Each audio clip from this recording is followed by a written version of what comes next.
I read my own mother's Mother's Day message in the family group chat, and my name was not in it. The glow from my phone cut through the locker room as the shift change buzzer screamed behind me. The air smelled like sanitizer and processed meals. My hands stung from cold metal, skin cracked beneath my gloves. Another night shift done. Another night of keeping things moving. My name is Teresa Moore.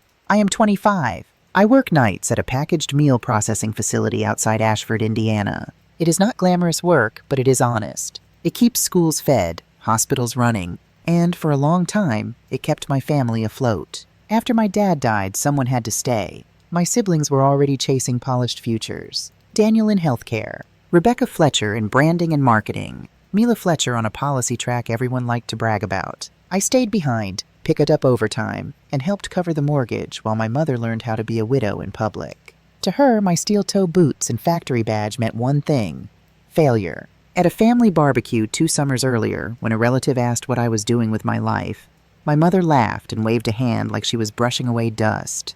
"Teresa is taking some time," she said. "Just helping out at a local place for now." She did not say factory. Later, by the drink cooler, she hissed, "Why can you not be more like your siblings? Do you know how this makes me look?" I swallowed it. Like I always did. I told myself it was temporary, that if I worked hard enough, if I carried enough weight, eventually she would respect it. Mother's Day proved how wrong I was. I was sitting on a stack of pallets behind the loading dock, scrolling during my break, pretending I did not care if I heard from my family. My phone buzzed. More family group chat. I opened it expecting something generic. Instead, I saw my mother's message, carefully typed and perfectly cruel. "Mother's Day dinner tonight. Successful kids only. Daniel is saving lives. Rebecca Fletcher is building brands people admire. Mila Fletcher has a real future. Proud does not even cover it. Dinner at 6:30. She tagged all 3 of them. Not me? Reactions popped up immediately. Applause emoji. Hearts. Excited replies. No one asked where I was. No one noticed the gap. I stared at the screen until my eyes burned. In the dark reflection along the edge, I saw myself. Hair tucked under a cap. Face pale from fluorescent lights. Hands that looked older than they should have. This was not an oversight. It was an erasure. My phone rang. A video call from my mother. Her smiling contact photo felt like a dare. I let it ring out. A text followed. "Hope you understand. Tonight is about celebrating achievements. You know you are always part of the family. Always part of the family. Just not worth mentioning." The break timer buzzed. I slipped my phone into my pocket and went back inside. The line moved. Boxes stacked. The system kept running. But something inside me shifted. For the first time, I stopped asking how to make her proud. I started asking why I had given her that power at all. And standing there, surrounded by noise and cold steel, I realized this was not just a hurtful message. It was a line in the sand. The next move would be mine. The day after Mother's Day, my alarm went off at 4:30 a.m., like it always had. Same thin sound, same dark room, same uniform waiting on the chair. What was different was my first thought. I did not wake up wondering how to make my mother proud. I woke up wondering why I had spent so many years trying. I made coffee and sat at my small kitchen table, staring at the wall while the mug warmed my hands. Then I grabbed a notebook and drew a line straight down the middle of the page. On the left, I wrote "Stay Connected." On the right, I wrote "Cut Ties." Under "Stay Connected," I listed the reasons that had kept me quiet for years. Holidays, family reputation, do not be the bad daughter. Maybe she changes. The list looked thin, defensive, like it belonged to someone afraid of consequences. On the right, the words came faster. No more erasure. No more humiliation. No more explaining myself. Peace. That word sat heavier than the rest. My phone buzzed. The family group chat filled with photos from dinner. My mother smiling between Daniel and Rebecca Fletcher. Mila Fletcher holding flowers. Under one photo, my mother commented, "My 3 shining stars." My stomach tightened. Then came the private messages. Daniel told me Mom was hurt and that I should not make everything dramatic. Rebecca Fletcher suggested that if I showed up with a better career, things would improve. Mila Fletcher said she hoped I was okay, but maybe I could let it go. No one said the message was wrong. I took a screenshot of the original Mother's Day text and saved it to a locked folder. Not to dwell on it, to keep the truth from being rewritten later. Then I muted the group chat. I opened my mother's contact next and blocked her number. I blocked Daniel and Rebecca Fletcher too. I paused on Mila Fletcher's name and left it untouched. When the silence settled, my hands were shaking. That evening, Jenna Alvarez came over with takeout, and one look at my face told her something had snapped. She read my notebook, both columns, then looked up. "You already decided," she said. "You just needed permission." "Who cuts off their own mother over a text?" I asked. Jenna did not hesitate. "Who erases their child over an image problem?" That was the moment I stopped calling it cruelty. I wrote one final line under cut ties. "I choose me." The next morning felt quieter. Not empty, just quieter. At work, the line moved the way it always did, but I noticed things differently. Patterns, bottlenecks, risks no one talked about. When my supervisor, Linda Parker, mentioned the company's tuition reimbursement program, I did not brush it off. I signed up for night courses at Ashford Workforce Institute, industrial safety, process improvement, operations basics. It was not glamorous. It was practical. It made sense. 2 nights a week after my shift, I sat in a classroom that smelled like dry erase markers and stale coffee. Most of us were tired. Most of us worked with our hands. No one asked me to be embarrassed. I asked questions. I took notes. I learned how systems failed and how they could be fixed. A few weeks later, Linda called me into her office. "Your reports are clean," she said. "Your shift has the fewest incidents. The improvements you suggested are working." She slid a paper toward me. "We need a line supervisor for a new project. Night shift. More responsibility. More pay." A year earlier, my first thought would have been my mother. This time it was not. "Yes," I said. "I am interested." The promotion changed everything and nothing at the same time. More hours. More pressure. More authority. People started coming to me for answers. Not because I had a polished resume, but because I had been where they were. Late at night, though, old habits crept in. I would scroll past photos of my siblings, past posts about proud parents and successful kids. The gap where I used to exist still tugged at me. One night, after catching myself staring too long, I closed my phone and opened my laptop. I started writing. At first, it was anger, about blue-collar work, about the way families and society treat survival as failure. Then it became personal, about conditional love, about watching your name disappear from your own mother's sentence. When I typed "successful kids only," I stopped and left it exactly as it was. I asked one question in the middle of the page. Does your worth depend on the people who refuse to see it? Or can you build it anyway? I did not use my name. I did not list places. I hit publish and titled it, "Successful Kids Only, When Your Family Invites Everyone But You." By morning, people were reading it. By afternoon, thousands. Comments poured in from strangers who sounded like they had lived in my house. Jenna messaged me. "This is you, right? I am proud of you." Then the story crossed into my mother's world. One of her church friends shared the post with a caption asking parents not to do this to their children. A few days later, my phone rang from an unknown number. I let it go to voicemail. My mother's voice sounded tight. "People keep sending me this story. I hope you are not involved in something that makes our family look bad." Not a question about me, just about appearances. I saved the voicemail. That night, Linda stopped me in the hallway. "I read an article today," she said. "The writer sounded like you." "Maybe," I said. She smiled. "If it was you, it was powerful. Anyone who can lead a line and write like that is going places." I printed the blog post and my old pro and con list and put them in a folder labeled "Proof I Am Not Crazy." When doubt crept in, I opened it. A few weeks later, Jenna shoved a flyer into my hand. "Storytelling night downtown. Theme is when family crosses the line. You should do it." I laughed it off. But a week later, my name was on the lineup. And I did not yet understand that stepping onto that stage would mean my story was no longer something whispered in private. It was about to become public. The night of the storytelling event, my hands shook so badly I nearly dropped the microphone. The room was packed, folding chairs pressed together. People in hoodies and work boots sitting beside others in business casual. Faces already tight with emotion, like they had arrived carrying stories of their own.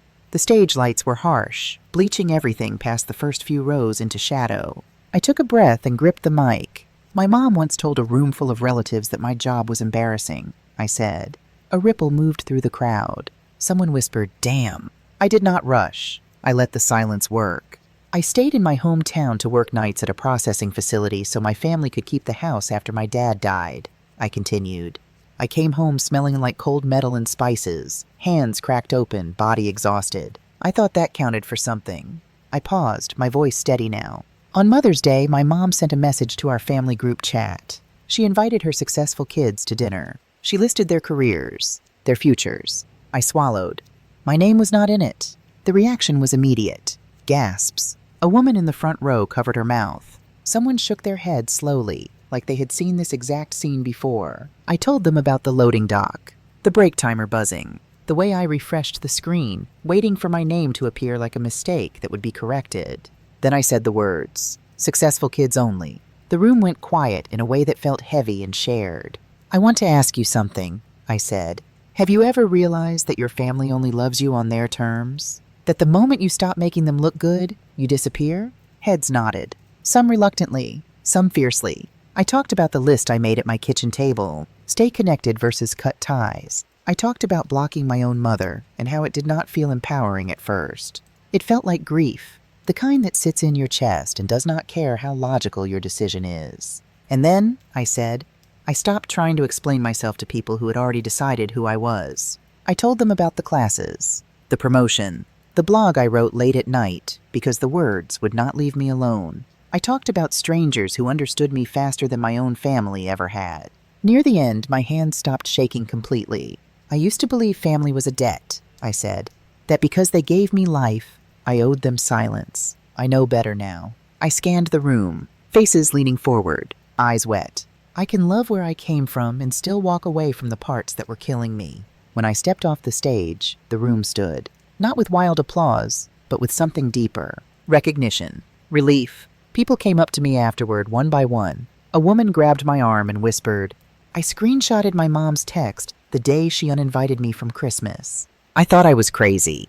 "You are not," I told her. And I meant it. On the bus ride home, my phone buzzed nonstop.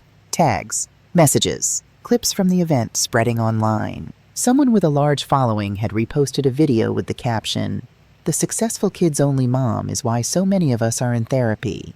The comments were chaos and catharsis mixed together. Halfway down the thread, a familiar name stopped my thumb. Mila Fletcher Moore. She had written, "Sometimes the successful kids are just the ones who learned how to perform. The others are just trying to survive." My chest tightened. Later that week, Mila Fletcher texted me. "She saw it," she wrote. "People at church are talking. She says you are airing family business." I stared at the message before replying. "Maybe," I typed, "but maybe someone needed to hear it." That was the moment it clicked. This was not revenge. It was consequence. My mother had spent years controlling the story, polishing it for the right audience. Now there was a version she could not edit, and it was traveling faster than her explanations ever could. A few days later, an email landed in my inbox. An invitation to speak on a panel about workplace dignity and class. Another followed from a community group asking to reshare my writing. Doors opened that had nothing to do with my family name. At the plant, people treated me differently too. Not carefully, respectfully. They trusted me with their problems, their teams, their time. For the first time, my value was not up for debate. Through Mila Fletcher, I heard that my mother was unraveling, not dramatically, quietly, complaining that people were judging her, that they did not know the full story, that her daughter had embarrassed her. She never said she was sorry. She only said she had lost control. And standing in that strange space between grief and freedom, I realized something else. The story was no longer about her reaction. It was about what would happen when she finally needed something from me. Because I knew that call was coming. And when it did, I would have to decide whether boundaries only mattered when they were easy. If you think the hardest part was speaking on that stage, stay with me. The real test came later, when guilt showed up dressed as responsibility. The call did not come all at once. It arrived in pieces. At first, it was Mila Fletcher mentioning it carefully, like she was testing the ground. Mom had been missing work. Her blood pressure was bad. The house needed repairs she kept postponing. The roof leaked again during a storm.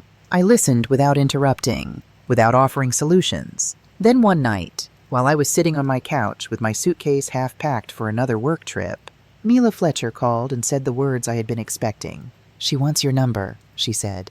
"She says she needs to talk to you." I closed my eyes. "Why?" I asked, even though I already knew. There was a pause. "Bills," Mila Fletcher said. "Medical ones. The house. She heard you were doing well. Traveling. Speaking at events." There it was. Not "I miss you." Not "I am sorry." Not "I hurt you." Just need. Guilt rose fast and familiar, like muscle memory. For a moment, I pictured my mother alone in the house I grew up in. The living room dim, the walls a little more worn than I remembered. The version of me who had stayed behind, worked overtime, and kept things together, stirred inside my chest. I took a slow breath. What do you think I should do? I asked Mila Fletcher. She was quiet longer than usual. I think you already gave more than anyone ever counted, she said finally. You stayed when Dad died. You helped when no one else was around. Mom never acknowledged that. I do not think you owe her a rescue now. The word rescue settled something in me. She is going to say you abandoned her, Mila Fletcher warned. She is going to say you are cruel. I'm not cruel, I said. I am finished. I asked Mila Fletcher to pass along a message instead of my number. Tell her I hope she takes care of her health. Tell her I hope she finds support. Tell her I am not stepping back into that role. A boundary stated plainly. No explanations to argue with. No wounds reopened. A few weeks later, a small package arrived at my apartment. No return address, but the handwriting was unmistakable. Inside was a jewelry box from my childhood and a letter. I read it standing at my counter. She never wrote I am sorry. Instead, she wrote about intentions, about being misunderstood, about how I had embarrassed her by making private family matters public, about people at church whispering, about how differently they looked at her now. Near the end, she wrote, "After everything I did for you, the least you could do is help me in my time of need." There was a time when that sentence would have undone me. This time, I set the letter down and opened my notebook. On a clean page, I wrote, "Here is what is real." I listed facts, not feelings. I did not name her. I did not show her face. I told my story without humiliating her the way she humiliated me. I did not cause her health problems. I did not make people whisper. I carried this family when it mattered, even when it cost me. I read the list out loud until it felt heavier than the guilt. Then I folded the letter back into the box and put it away. Not destroyed. Not obeyed. The only response I sent went through Mila Fletcher, word for word. I hope you take care of your health and find the support you need. I am not able to step back into this role. I wish you peace. That was it. No debate. No apology tour. No return to a role that had hollowed me out. Mila Fletcher texted a few days later. She cried, she wrote. Then she said you were ungrateful. Then she told her friends you abandoned her. After a pause, she added, "She stopped asking for your number." It did not feel like victory. It felt sad, heavy, and calm. I learned something important then. Choosing yourself does not erase grief. It just stops the bleeding. I still miss the idea of a mother sometimes. I still had memories that softened and hurt at the same time. Those feelings did not mean my decision was wrong. They meant I was human. I wrote one last post about it. Not to expose her, to close the loop. I wrote about the package, about choosing not to let guilt dictate my future, about how you can hope someone heals without volunteering to be their medicine. I ended it with the truth that had taken me years to learn. Sometimes the kindest thing you can do for yourself, and strangely for them, is to step out of a role that was destroying you. Love does not always mean access. Forgiveness does not always mean reunion. When I hit publish, I did not feel triumphant. I felt finished. That night, I stood on my small balcony and looked toward the glow of the plant in the distance. The same place where I once read a message that erased me. The same place that taught me my worth was never something my mother got to assign. I still clock in. I still wear steel-toe boots. I still get tired. But I no longer hear her voice when I swipe my badge. I hear my own. And sometimes the voices of people who say thank you for telling the truth. So let me ask you this. If a parent asked you to step back into a role that once crushed you and called it forgiveness, would you do it? Or would you choose your freedom and trust that putting yourself first does not make you selfish? Because choosing yourself is not abandonment. Sometimes it is survival.